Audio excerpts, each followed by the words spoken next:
Le kilo de tomates à 1,99 € sur ce stand.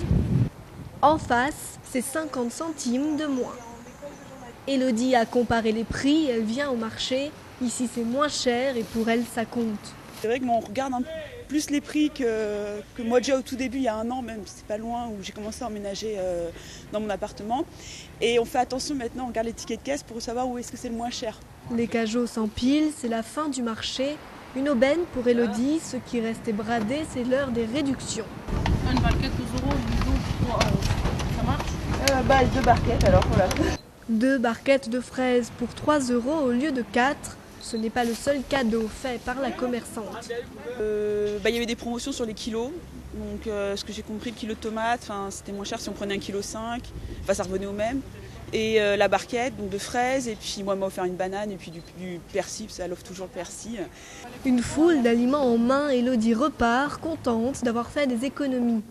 À quelques stations de là, sur le marché Belleville, changement d'attitude des commerçants. Ces prix de fin de marché pour faire venir les clients, Nicole ne peut plus se le permettre. La hausse des prix coûte aussi aux commerçants.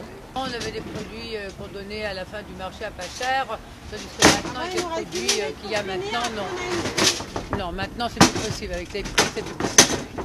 La hausse des prix touche surtout les plus démunis. Ce sont les glaneurs, de plus en plus nombreux, obligés de fouiller dans les cajots abandonnés.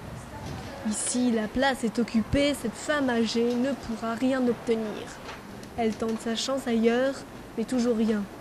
Enfin, quelques restes de salade qu'elle pourra emporter. Pour celle-là, et c'est infructueux, on lui demande de partir. Dernier acte, les nettoyeurs mettent fin au glanage, il faudra revenir.